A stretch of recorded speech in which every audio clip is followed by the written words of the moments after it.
ada juga yang masih diingat ya. Jadi waktu itu, Ibu, saya boleh nggak ketemu? Kenapa nggak boleh? Saya bilang gitu. Ada yang mau saya omongin. Wah, kok kayaknya ini sekali ya, serius. Ya udah, datang gitu. Ibu, saya mau pamit. Lo mau pamit kemana? Kan gitu toh. Oh, saya mau pamit keluar. Saya pikir mau keluar negeri kan.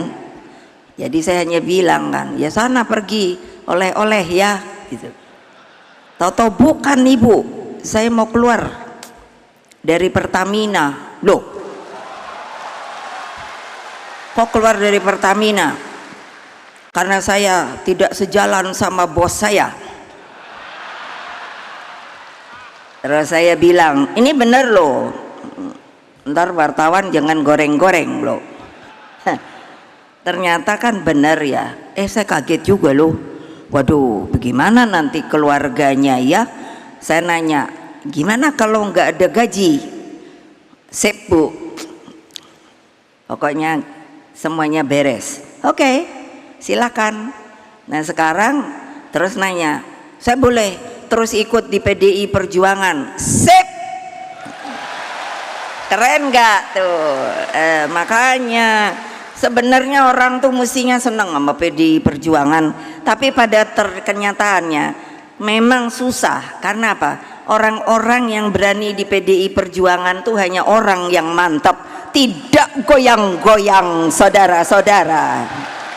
Betulnya belum selesai kan pileg pilpres itu. Lah kok banyak orang menangis ya. Jadi bagaimana ya mengangkatnya kembali? Jadi saya bilang pada Pak Sekjen, sudah ingatkan aja, kita punya api perjuangan nan tak kunjung padam. Nah, api inilah yang menjadi sumber semangat dan cahaya terang di dalam menghadapi kegelapan demokrasi. Dengannya PDI Perjuangan terus memimpin pergerakan bangsa menuju cita-cita Indonesia Raya. Ya saya bilang, nggak apa-apa kok, kita tahan banting kok. Berani apa tidak? Takut apa tidak? Berani apa tidak? Takut apa tidak? Berani apa tidak? Takut apa tidak? Nah gitu dong, berani. Nanti katanya saya Bu Mega provokator. Ya, saya sekarang provokator demi kebenaran dan keadilan. Weh naai, ngerti kan? Ngerti kan yang dimaksud? Ya udah. Kenapa toh? Kan saya suka, malah anak-anak saya sendiri bilang, kok Ibu Ketum sekarang berubah ya, tukang ngamuk aja. Enak aja. Kalau nggak diamukin, udah dipanahin melulu badannya, bantengnya, keok, tahu nggak? Makanya kalau Ibu marah tuh malah Ibu dicium-cium lah. Karena apa? Pasti menang. Jadi kan ini gonjang-ganjingnya ya anomali, no?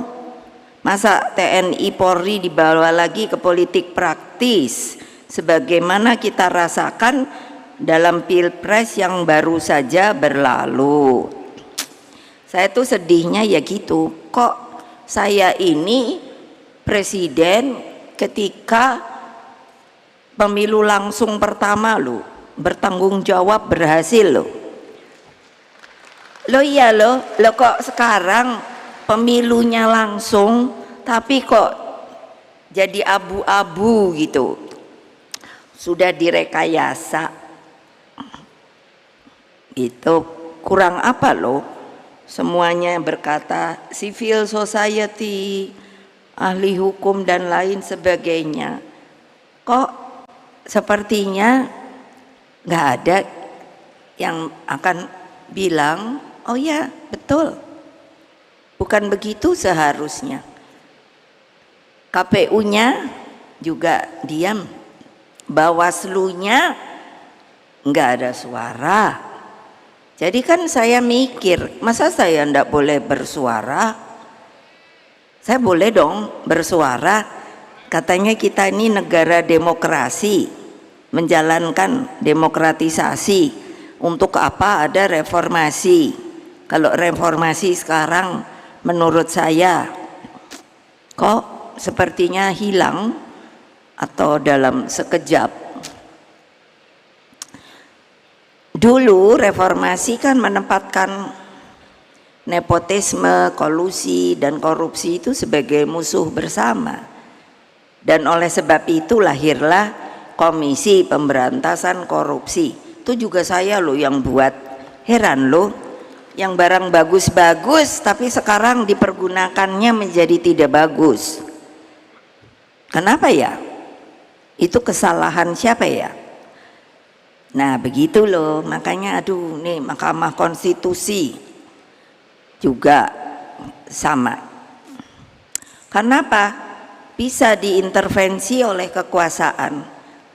Nampak jelas melalui keputusan terhadap perkara nomor 90 yang menimbulkan begitu banyak antipati.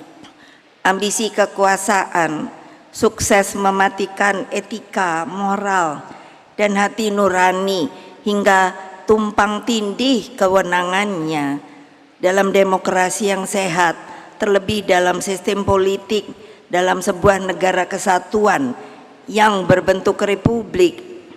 Seharusnya hanya ada satu lembaga di tingkat nasional yang memiliki fungsi legislasi. Dengan demikian, setiap penambahan materi muatan dalam suatu undang-undang harus lahir melalui proses legislasi di DPR RI, bukan melalui judicial review di MK sebagaimana terjadi akhir-akhir ini. Ini ketua umum partai loh yang ngomong, bukannya Ibu Mega secara pribadi loh. Dalam kaitan ini MK hanya memiliki kewenangan menguji dan memutuskan apakah suatu undang-undang sesuai atau bertentangan dengan konstitusi. MK itu ya saya yang mendirikan loh. Coba bayangkan, kok barang yang saya bikin itu digunakan tapi tidak dengan makin baik. Waktu saya presiden tuh banyak loh. Nanti kalau saya beberin semua, nanti ada yang bilang, oh Ibu Mega sombong banget. Enggak. Sampai waktu saya mendirikan, saya sangat ingat, saya minta dicarikan tempatnya. Wah, tahu-tahu mau enggak tahu di daerah mana.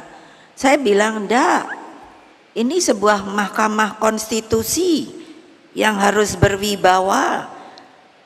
Hakim-hakimnya mesti punya karakter kenegarawanan sehingga dapat mengayomi seluruh hak-hak rakyat yang ada di dalam kedaulatan rakyat kita di yang namanya di negara kesatuan Republik Indonesia. Coba, makanya sampai saya cari-cari, akhirnya dapat keren tempatnya, yaitu yang saya bilang masuk di dalam ring 1 istana. Apa artinya? Dia adalah tempat yang harus dijaga. Ring 1 istana itu saya tahu adalah tempat-tempat yang memang harus dijaga. Artinya supaya apa? Dia berwibawa, nggak gampang-gampang. Ini yang salah siapa ayo? Ayo.